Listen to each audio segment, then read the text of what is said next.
Cerita kembali ke masa kecil Hong Hye-ju, Hong In-ah, dan Hong Yoo-jin, adik laki-lakinya. Saat itu terjadi kecelakaan. Ketika tim penyelamat datang, mereka hanya membawa Hong In-ah kecil dan jenazah Hong Yoo-jin. Tim penyelamat meninggalkan Hong Hye-ju di dalam mobil. Saat itu Hong Hye-ju merasa sejak kecil gak ada yang memperdulikannya. Bahkan ibunya yang diharapkan Hong Hye-ju peduli padanya malah menyuruh Hong Hye-ju agar gak berbicara lagi selamanya. Ibunya berkata kalau mereka gak akan diusir jika ketua Hong merasa bersalah. Sejak saat itulah Hong Hye-ju gak berbicara lagi sampai hari ini. Semua ini terjadi dalam pikiran Hong Hye-ju saat menunggu untuk diselamatkan. Hong Hye-ju hampir kehilangan kesadaran lagi sampai mendengar suara putus asa Baek Saon yang memanggil namanya. Kemudian Hong Hye-ju teringat kilas sebalik saat Baek Saon memperdulikannya dan melindunginya. Baek Saon membuatnya merasa terlihat padahal tidak ada orang lain yang melakukan hal itu. Baek Saon berlari sambil menggendong Hong Hye-ju. Baek Saon selalu datang meskipun Hong Hye-ju nggak meminta bantuan dan selalu mendengarkan Hong Hye-ju meskipun Hong Hye-ju nggak berkata apa-apa. Saat itu Hong Hye-ju mengingat Baek Saon mengatakan menyukainya, tapi Hong Hye-ju nggak bisa mengatakan kalau Hong Hye-ju juga menyukai Baek Saon. Di rumah sakit, Hong Hye-ju tersadar. Baek Saon di sampingnya. Baek Saon ingin memanggil dokter, tapi Hong Hye-ju menahannya. Hong Hye-ju berbicara dengan Baek Saon pertama kalinya. Hong Hye-ju meminta Baek Saon nggak pergi. Di tempat lain, Bak Euyong diberitahu bawahannya tentang kecelakaan yang menimpa tim juru bicara Baek Saon. Saat itu Bak Euyong jelas menyalahkan jubir bahasa isyarat yang jatuh itu untuk melindungi reputasinya. Tapi saat itu bawahannya memberikan ide padanya untuk memanfaatkan situasi ini, memanfaatkan kecelakaan itu untuk agenda politik mereka. Di rumah sakit, Hong Hye-ju menjalani pemeriksaan. Sekaligus, Hong Hye-ju memikirkan semua tindakan yang diambil Baek Saon setelah mengetahui kalau Hong Hye-ju adalah penelpon 406 terus bermunculan di benak Hong Hye-ju. Hong Hye-ju hampir tidak bisa berkonsentrasi selama pemeriksaan fisik. Saat itu, Hong Hye-ju takut membayangkan skenario Baek Saon yang pasti akan membencinya, bahkan menceraikannya karena berbohong, dan meminta Hong Hye-ju untuk membayar denda 2 miliar won. Sementara itu, Bak Do-jae memberitahu Baek Saon tentang penyelidikan kecelakaan yang dialami oleh Hong Hye-ju. Bak Do-jae sudah menyelidiki semua, tapi nggak ada yang bisa dijadikan tersangka. Sayangnya, juga nggak ada kamera CCTV di sekitar taman, sehingga mereka nggak tahu siapa yang mendorong Nona Hong Hye-ju dari tebing. Saksi juga sudah dikumpulkan, tapi hari itu sangat ramai dan kacau. Bak Do-jae menanyakan kondisi Nona Hong Hye-ju. Baek Saon mengatakan kalau kondisinya baik dan tidak ada keluhan parah. Bak Do-jae bersyukur dan menyampaikan kalau polisi menunggu kesaksian. Tapi Baek Saon meminta Bak Do-jae agar merahasiakan kalau Hong Hye-ju sudah siuman. Bahkan Baek Saon berpesan pada Bak Do-jae agar identitas jubir yang jatuh kecelakaan dirahasiakan. Lalu Bak Do-jae mempertanyakan kenapa pelaku mengincar Nona Hong Hye-ju. Baek Saon mengatakan kalau pelaku mengincarnya tapi gagal. Bak Do-jae saat itu juga sudah memeriksa ponsel hitam 406. Kode bahaya ditemukan saat menganalisis pengubah suara yang ditanam untuk peretasan. Ada program yang disebut dengan RCS yang bisa mengontrol jarak jauh komputer pribadi atau ponsel termasuk melacak lokasi. Jadi pelaku bisa mengetahui lokasi orang yang membawa ponsel hitam itu. Dan sebaliknya, jika Bak Do-jae dan tim bisa meretas kode dan mengumpulkan datanya, lokasi pelaku juga bisa ditemukan. Tapi untuk menemukan lokasi pelaku akan memakan waktu 2-3 hari. Lalu, Baek Saon mengembalikan ponsel hitam itu ke dalam tas Hong Hye-ju. Beberapa saat kemudian Hong Hye-ju kembali ke kamar setelah menjalani pemeriksaan. Baek Saon bertanya pada Hong Hye-ju kenapa Hong Hye-ju diam lagi padahal tadi sangat lancar. Lalu Baek Saon menggendong Hong Hye-ju dan membawanya ke tempat tidur. Baek Saon mengatakan sudah tahu kalau Hong Hye-ju bisa berbicara. Baek Saon juga mengatakan kalau tahu banyak tentang Hong Hye-ju. Perkataan Baek Saon membuat Hong Hye-ju resah. Lalu Baek Saon mengatakan tentang 406. Tapi Baek Saon berpura-pura nggak tahu siapa 406. Baek Saon benar-benar mengikuti semua saran Kang Yong-woo. Baek Saon mengatakan kalau kemungkinan 406 yang mendorong Hong Hye-ju. Tapi 406 juga yang memberitahu lokasi jatuhnya Hong Hye-ju.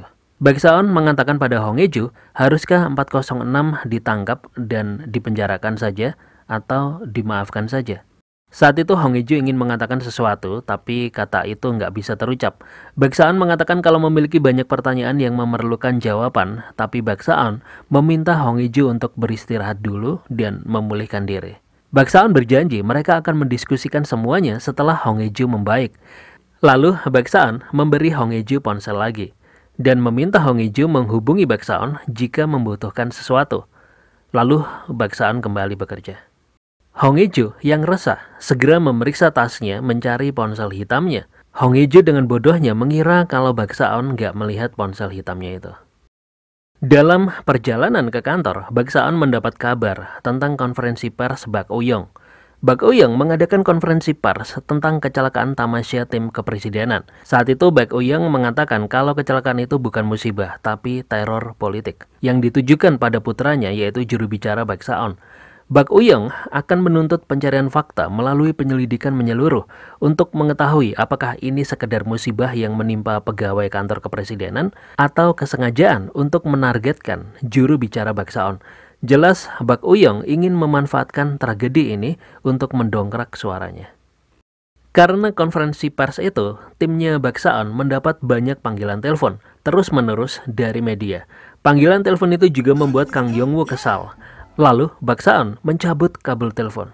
Baksaon saat itu membuat pengumuman untuk tim mulai saat ini untuk menjawab semua telepon ulangi seperti burung beo. 1. Sedang mendalami fakta. 2. Sedang menetapkan sikap. 3. Laporan akan dirilis besok. Saat itu Kang Yong-woo mempertanyakan akan dirilis besok bukan hari ini. Baksaon mengatakan kalau respon gegabah akan menimbulkan reaksi kesalahpahaman dan spekulasi. Baksaon berharap sikap tim sesuai informasi faktual yang didapatkan hari ini. Kim So-young mempertanyakan apa yang harus dilakukan tim. Lalu Baksaon berpesan pada Kang Yong-woo pastikan informasi korban tidak tersebar dan minta bagian lain untuk menjaga rahasia. Lalu Kang Yong-woo maju untuk mempertanyakan bagaimana kondisi Nona Hong Hye-ju. Kang Yong-woo mengatakan Nona Hong Hye-ju pegawai baru, tapi Nona Hong Hye-ju sudah menjadi rekan tim juru bicara. Kang Yong-woo menganggap ini keterlaluan karena Baksaon tidak menjelaskan apapun. Baksaon hanya menyuruh pendam, tutupi, dan rahasiakan. Kang Yong-woo mengatakan kalau tim juga mengkhawatirkan keadaan Nona Hong Hye-ju. Baksaon memahami dan menjelaskan kalau Hong Hye-ju baik-baik aja karena tidak terluka parah. Lalu saat itu Kang Yong-woo mempertanyakan apa maksud konferensi pers pernyataan Bak Euyong. Baksaon mengatakan kalau akan segera mengurusnya. Di tempat perawatan tubuh, Kim Yoon-hui sedang memanjakan dirinya merawat tubuhnya. Lalu pekerja mengatakan kalau putrinya Kim Yoon-hui datang juga ke tempat itu.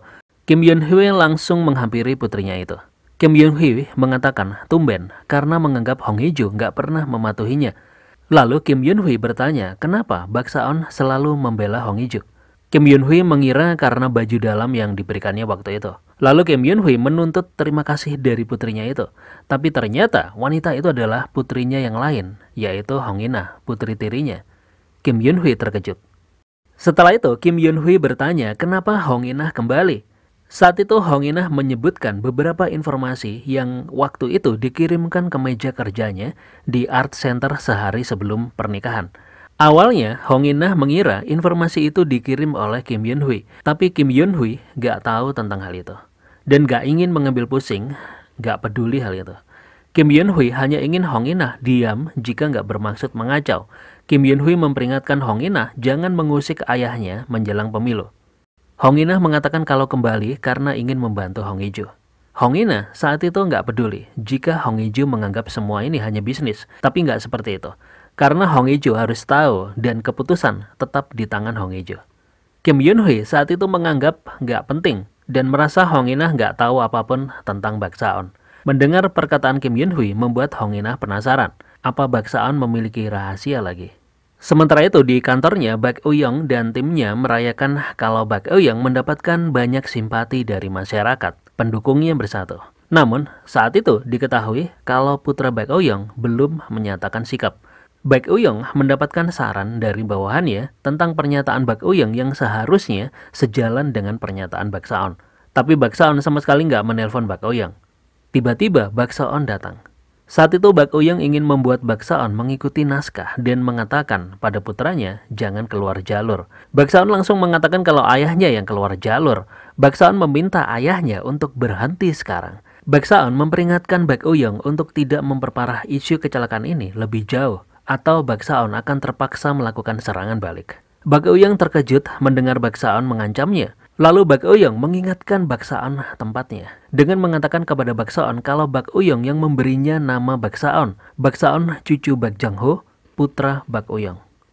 Lalu Bak Saon teringat masa kecilnya ketika Bak Euyang dan Sim Kyu-jin memaksanya menjadi Bak Saon dengan hanya makan makanan yang disukai oleh putra mereka.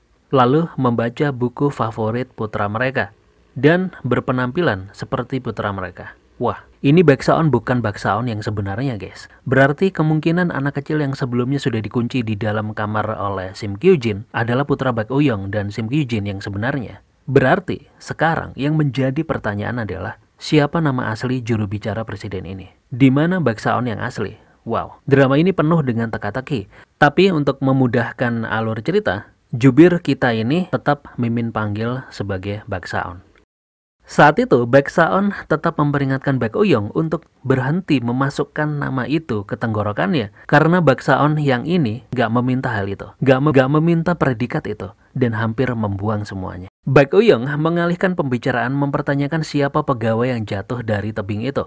Bak Saon memberitahu Bak Euyang kalau orang yang jatuh dari tebing adalah keluarga. Bak Euyang terkejut dan mengingat perkataan bawahannya tentang pegawai juru bahasa isyarat baru di kantor kepresidenan. Bak Euyang terkejut kalau Bak Saon mempekerjakan Hong Hye-ju di kantor kepresidenan dan menganggap Bak Saon gila. Sambil tersenyum, Bak Saon mengatakan apakah ayahnya tidak suka kalau Hong Hye-ju masuk ke kantor kepresidenan sebelum ayahnya masuk ke kantor kepresidenan. Bak Saon pergi meninggalkan ruangan Bak Euyang. Di stasiun TV HBC, Ji Sang-woo bersama dengan Nayori membicarakan tentang insiden yang menimpa juru bicara. Korban tidak diketahui, dan mereka juga kesulitan menghubungi Hong Hye-ju. Di kantor HBC, mereka masih menyelidiki kasus hilangnya anak-anak di panti asuhan. Dan Ji Sang-woo juga sudah menghubungi teman-temannya di panti asuhan juga, mencari informasi. Anggota tim yang lain juga sudah mencari informasi, demi tayangnya program baru HBC tentang kriminalitas. Dan saat itu Ji Sang-woo sedang menggambar logo sebuah cincin. Sementara itu, Bak Saon pulang ke rumah membawa pakaian ganti dan perlengkapan untuk Hong Hye-ju. Saat itu Bak Saon menemukan dan tersenyum melihat foto masa kecil Hong Hye-ju saat berada di taman bermain di dekat Menara Seoul. Di rumah sakit, Hong Hye-ju mimpi buruk. Hong Hye-ju menerima pesan dari Bak Saon yang akan segera ke rumah sakit. Bak Saon menanyakan apakah Hong Hye-ju perlu makan sesuatu. Hong Hye-ju menjawab makanan, tapi Bak Saon melarang makanan-makanan yang dipesan oleh Hong Hye-ju. Hong Hye-ju kesal, kenapa disuruh meminta pesan makanan kalau semuanya dilarang. Akhirnya Bak Saon sampai di rumah sakit dan membawakan semua perlengkapan Hong Hye-ju. Bak Saon juga membawakan Hong Hye-ju buah-buahan. Lalu, saat itu Bak Saon juga membawa perlengkapannya sendiri dan mengatakan kalau akan menginap di rumah sakit. Hong Hye-ju terkejut. Bak Saon mengatakan kalau kita sudah tidur bersama. Lalu Bak Saon pergi ke kamar mandi. Hong Hye-ju panik dan mulai berpikir macam-macam. Bak Saon mau tidur di mana? Saat itu Hong Hye-ju juga bertambah kaget ketika Bak Saon mengatakan ayo mandi. Ternyata Bak Saon merawat membersihkan rambut Hong Hye-ju, lalu mengeringkan rambut Hong Hye-ju, membuat suasana menjadi canggung. Hong Hye-ju bertanya kenapa Bak Saon sebaik ini padanya. Bak Saon mengatakan kalau biasanya para suami melakukan hal ini untuk istrinya. Saat itu Bak Saon juga melihat luka di leher Hong Hye-ju. Bak Saon mengatakan kalau menyesal nggak pernah melakukan apapun untuk Hong Hye-ju. Lalu Bak Saon menyuruh Hong Hye-ju tidur. Dan saat itu jantung Hong Hye-ju berdebar kencang. Saat Bak Saon selesai mandi, Hong Hye-ju langsung memejamkan matanya. Lalu Bak Saon mendekati Hong Hye-ju dan Hong Hye-ju semakin tegang dan mengatakan dalam hati kalau dirinya belum siap. Ternyata Bak Saon hanya mau mengambil remote. Hong Hye-ju melihat Bak Saon di depannya dan mengatakan dalam hati apa bisa dirinya tidur. Sementara itu, Ji Sang-woo melakukan siaran live streaming di channelnya menunjukkan gambar cincin bermotif naga yang udah digambarnya. Ji Sang-woo mengatakan kalau dirinya akan menerima informasi dari siapapun yang tahu tentang cincin naga ini. Di rumah sakit, Hong Hye-ju terbangun dan melihat kalau Bak Saon nggak ada di tempatnya. Hong Hye-ju menelpon Bak Saon, tapi Bak Saon menyuruhnya tidur. Karena Bak Saon sedang menunggu telepon dari seseorang. Hong Hye-ju bertanya-tanya, menunggu telepon. Lalu Hong Hye-ju melihat kalau sudah jam 10 malam. Seperti biasa, Bak Saon menunggu telepon dari Hong Hye-ju yang lain, yaitu Hong Hye-ju 406. Saat itu Bak Saon mengatakan kalau sudah menunggu telepon dari 406. 406 bertanya kenapa Bak Saon senang. Bak Saon mengatakan kalau berkat 406, Baksaon bisa menemukan Hong Hee-ju. 406 mempertanyakan kenapa Baksaon nggak penasaran bagaimana 406 tahu dan memberitahu Baksaon. Baksaon mengatakan kalau dirinya tahu banyak tentang 406. 406 berusia pertengahan 20 tahunan dan 406 adalah perempuan. Dengan bodohnya, 406 terkejut bagaimana Baksaon bisa tahu. Baksaon menggoda 406 dengan bertanya, apakah 406 cantik? Mendengar itu 406 sedikit kesal karena Baksaon membicarakan tentang kecantikan pengancamnya. Baksaon hanya tersenyum karena senang. Baksaon mengatakan kalau dirinya senang berbicara dengan 406 di telepon seperti biasanya, membuat seakan nggak terjadi apa-apa. 406 semakin kesal dan mengatakan kalau Hong Hee-ju hampir mati. Tapi Baksaon mengalihkan pembicaraan menanyakan 406 sedang memakai baju apa. Baksaon mengatakan kalau dirinya nggak bisa melihat 406, jadi Baksaon hanya membayangkannya saja. 406 tambah kesal dan memaki dalam hati, dasar gila. Baksaon mengatakan kalau dirinya sedang berimajinasi, kalau fisik 406 lemah lembut seperti suaranya, dan kepribadian 406 berapi-api. Lalu Baksaon to the point dengan pembicaraannya kalau intinya Baksaon sangat senang dengan membayangkan 406. 406 sangat kesal mendengar perkataan Baksaon karena Baksaon menggodanya. 406 menegur Baksaon kalau Baksaon sudah menikah. Baksaon mengatakan kalau Hong Hee-ju sekarang sedang tidur. Saat itu dalam hati 406 kesal dan memaki Baksaon. Lalu Baksaon mengalihkan pembicaraan dan ingin membuat penawaran dengan 406. Baksaon mengajak 406 bekerja sama untuk menangkap pelakunya. Baksaon mengetahui kalau 406 bukan rekan pelaku. Baksaon mengatakan kalau setelah Hong Hee-ju jatuh dari tebing, Baksaon setengah mati mencari keberadaan Hong Hee-ju kemana-mana. Baksaon juga bertekad pasti akan membalas penderitaan yang dialami oleh Hong Hee-ju.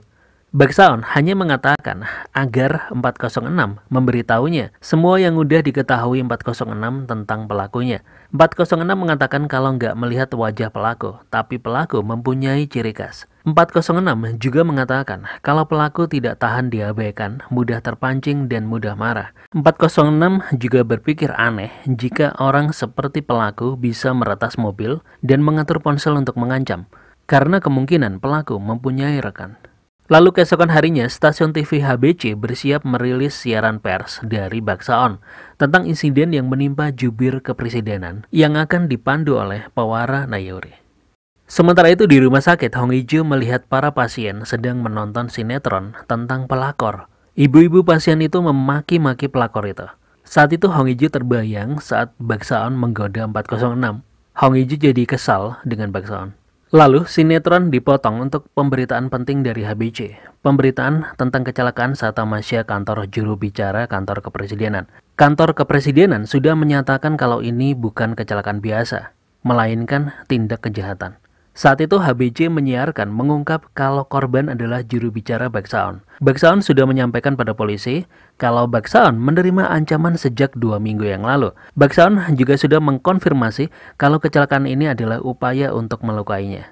Baksaon juga mengatakan kalau insiden ini bukan serangan politik padanya atau pada calon presiden Bak Uyong dan meminta publik untuk tidak berspekulasi. Tapi mengingat ancaman pembunuhan berlanjut dan keselamatannya terancam, Baksaon meminta perlindungan polisi, penyidikan, serta sketsa wajah tersangka diungkap ke publik. Lalu, sketsa penculiknya dirilis. Tersangka berusia 30 tahun dengan tinggi sekitar 185 cm, berbadan tegap, dan tersangka mengidap heterokromia. Satu matanya coklat muda saat terkena cahaya. Heterokromia adalah kondisi langka ketika warna mata kiri dan kanan berbeda.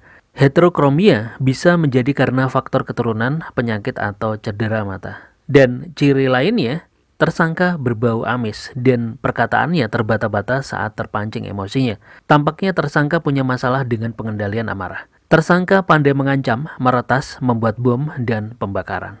Saat itu, Baksaon berada di kantor polisi dan polisi mempertanyakan kenapa dari awal Baksaon tidak melaporkan hal ini. Baksaon mengatakan kalau ingin menyelidikinya secara diam-diam, tapi mengakui kalau dirinya gagal. Polisi menanyakan apa ada yang dicurigai Baksaon atau dendam pada Baksaon. Baksaon menjawab tidak yakin. Baksaon hanya mengatakan kalau pelaku memiliki banyak informasi tentangnya, lokasi kantor pribadi, dan agenda tamasya kantor kepresidenan. Pelaku juga mengetahui informasi yang hanya diketahui oleh keluarga Baksaon saja. Baksaon melaporkan kalau pelaku mempunyai informan. Baksaon meyakini kalau pelaku punya rekan dan pelaku beserta rekannya harus segera ditangkap. Sementara itu, Ji Sang-woo juga sudah membaca file siaran pers tentang pelaku itu. Ji Sang-woo membaca tentang mata pelaku yang berwarna coklat muda saat terkena cahaya, heterokromia. Ji Sang-woo seperti mengingat sesuatu. Lalu di tempat lain, juga ada seorang pria aneh yang mendengar berita itu, dan sepertinya mengetahui sesuatu. Di rumah, Bak Uyong marah-marah karena semua yang udah dibuat oleh Baksaon. Baksaon seperti mau menghancurkannya. Baksaon mengatakan kalau sejak awal seharusnya ayahnya nggak memanfaatkan kecelakaan ini untuk keuntungan pribadinya. Lalu Sim Kyu-jin menyela pertengkaran mereka. Sim Kyu-jin bertanya kenapa Baksaon tidak memberitahu. Baksaon mengatakan kalau bukan Baksaon yang pertama kali diancam, melainkan Hong Hye-jo. Hanya keluarga yang tahu Hong Hye-jo adalah istrinya Baksaon. Bak Uyung marah apa Baksaon mencurigai orang tuanya. Sim Kyu-jin mengatakan kalau nggak ada untungnya mengancam Baksaon. Karena tidak hanya orang tua, semua keluarga akan lebih diuntungkan jika bungkam. Tentang Hong Hye-jo istri Baksaon. Bak Uyung mempertanyakan kenapa mengajak Hong Hye-jo bekerja di kantor kepresidenan. Saat itu, Baksaon mengatakan kalau Hong Hye-jo lebih aman berada di sisinya. Sim Kyu-jin menanyakan apa hanya pernikahan Baksaon yang diketahui pelaku. Baksaon mengatakan kalau Baksaon nggak tahu sejauh mana pelaku mengetahui tentang Baksaon, karena keluarga ini punya banyak rahasia. Saat itu, Bak Euyong mencurigai ketua Hong Il-kyung main dua kaki. Dan kebetulan, Baksaon menerima pesan dari ketua Hong Il-kyung yang meminta Baksaon menemuinya. Baksaon menanyakan pada ayahnya apa ayahnya ingin Baksaon menanyakan apa ketua Hong Il-kyung bermain di belakang. Bak Euyong hanya mencibir. Di tempat lain, pelaku melihat berita tentang dirinya. Ketika pelaku melihat wajahnya di televisi, pelaku marah-marah karena dirinya sudah terekspos di media. Pelaku mengirim pesan pada komplotannya yang kebetulan adalah orang yang mendorong Hong Hye-jo dari tebing. Pelaku bertanya kenapa mendorong Hong Hye-jo dari tebing. Bukankah target mereka hanya Baksaon aja? Orang itu menjawab pesan kalau Hong Hye-jo tampaknya nggak ingin bercerai. Orang itu juga ingin kalau Baksaon merasakan juga sakitnya kehilangan sesuatu yang berharga. Karena Hong Hye-jo nggak mati, pelaku sangat kesal karena semua rencana akan hancur. Lalu orang itu menyuruh pelaku untuk berkonsentrasi mengambil ponsel hitam itu saja. Sementara itu, Baksaon bertemu dengan ketua Hong Il-kyung. Ketua Hong Il-kyung mempertanyakan tentang insiden itu. Kenapa Baksaon nggak berkonsultasi dengannya? Baksaon mengatakan karena Baksaon juga mencurigai Hong Il-kyung. Hong Il-kyung bertanya, kenapa dirinya harus melakukan itu? Baksaon menjawab, karena Baksaon sulit dikontrol sehingga Hong Il-kyung harus melakukan itu. Hong Il-kyung mengatakan kalau Baksaon sangat mengenalnya. Hong Il-kyung juga tahu kalau Baksaon pandai dalam permainan media. Kenapa Baksaon ingin disorot? Hong Il-kyung mengatakan jika ini menyangkut kedua keluarga, Baksaon bisa sembunyi di belakang Bak Euyong atau dirinya. Baksaon gak menjawab Hong Il-kyung dan Baksaon pamit pulang. Hong Il-kyung mengatakan kalau mustahil tiba-tiba Baksaon menggunakan tindakan amatir. Cara paling umum tapi paling pasti, menutupi isu dengan isu. Hong Il-kyung tahu kalau Baksaon sudah membuat semua perhatian publik tertuju pada Baksaon. Hong Il-kyung bertanya apa ada yang disembunyikan Baksaon. Saat itu Baksaon gak mengatakan apapun. Di rumah sakit, Hong Hye-jo membaca siaran pers Baksaon dan membaca komentar-komentar negatif netizen. Tiba-tiba ponselnya berdering dari nomor nggak dikenal. Hong Hye-jo takut dan nggak mengangkatnya. Tapi ponselnya bergetar. Ternyata dari pelaku yang mengirim pesan apa Hong Hye-jo sudah melihat siaran berita. Pelaku bertanya apa Hong Hye-jo memberitahu semua ciri-cirinya. Pelaku mengatakan kalau bukan dirinya yang mendorong Hong Hye-jo. Pelaku juga menulis pesan karena Hong Hye-jo memutus hubungan, Hong Hye-jo harus mengembalikan ponsel hitamnya. Pelaku menulis pesan akan segera ke tempat Hong Hye-jo dan Hong Hye-jo panik. Saat itu, pintu hampir terbuka. Hong Hye-jo yang ketakutan bergegas menutupnya secara paksa dan menguncinya. Dan Hong Hye-jo mendengar namanya dipanggil. Baksaon membuka pintu dan melihat Hong Hye-jo sedang ketakutan. Hong Hye-jo shock, panik, dan lemas. Baksaon memanggil perawat. Setelah itu, Baksaon menerima telepon dari Jang Hyuk-jin HBC yang menanyakan kondisi Baksaon. Jang Hyuk-jin mempertanyakan tentang penipuan telepon yang sebelumnya diceritakan oleh Baksaon. Apa orang itu yang saat ini sudah dirilis di media yang mengancam? Jang Hyuk-jin mengingatkan kalau seharusnya Baksaon memberitahunya karena ini bukan pertama kalinya. Baksaon dulu juga pernah melakukan hal gila seperti sejak itu. Membawa mikrofon dan kamera di zona konflik saat hujan peluru. Jang Hyuk-jin sebagai teman baik hanya ingin mengatakan, Baksaon jangan gegabah. Saat itu Baksaon hanya mengatakan kalau nggak seperti ini nggak ada tempat sembunyi. Karena tempat sembunyi hanya di belakang Baksaon. Jang Hyuk-jin nggak tahu apa maksud perkataan Baksaon. Lalu Baksaon menemui Hong Hye-ju. Baksaon mempertanyakan ada apa, tapi Hong Hye-ju melihat kalau Baksaon lelah. Baksaon meminta Hong Hye-ju tidur. Hong Hye-ju bertanya apa Baksaon nggak takut? Karena semua orang sedang membahas dan bergosip tentang Baksaon. Baksaon balik bertanya apa Hong Hye-ju takut. Lalu Baksaon tidur di samping Hong Hye-ju dan mengatakan kalau Baksaon nggak takut dan juga nggak menyesal. Dan mengatakan agar Hong Hye-ju bermimpi yang indah saja.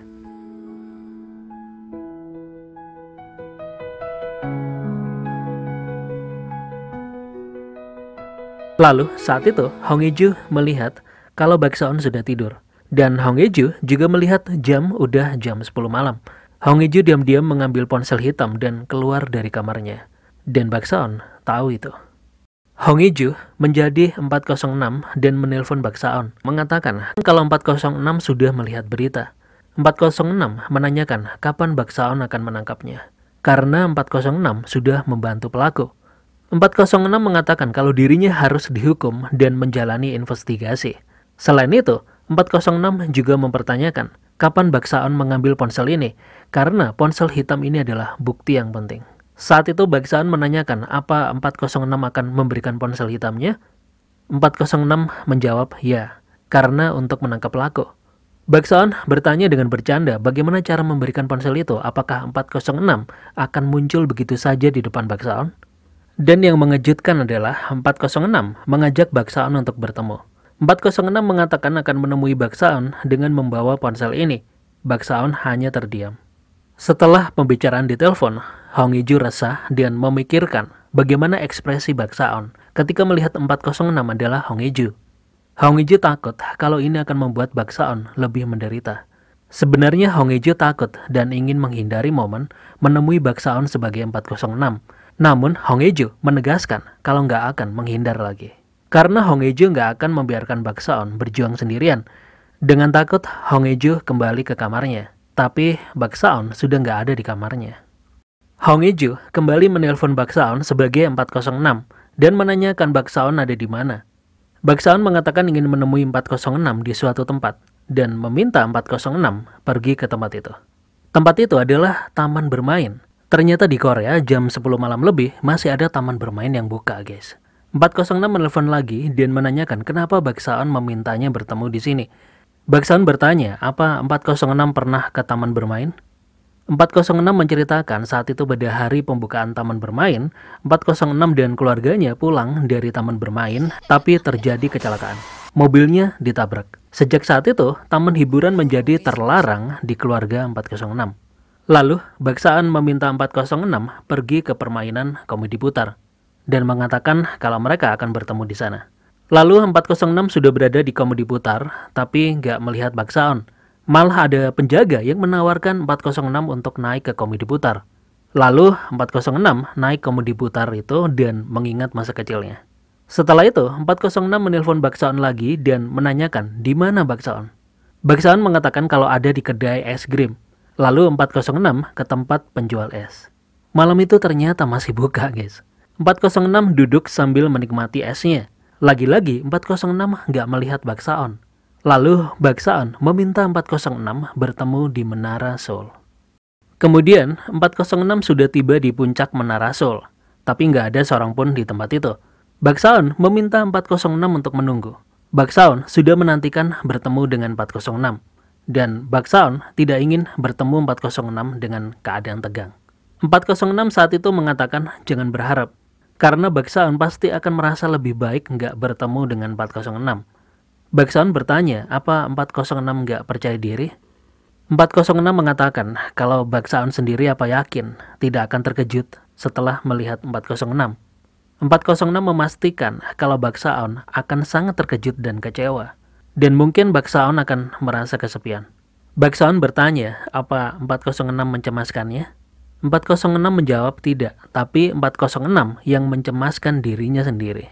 406 cemas karena akan melihat ekspresi Baksaon.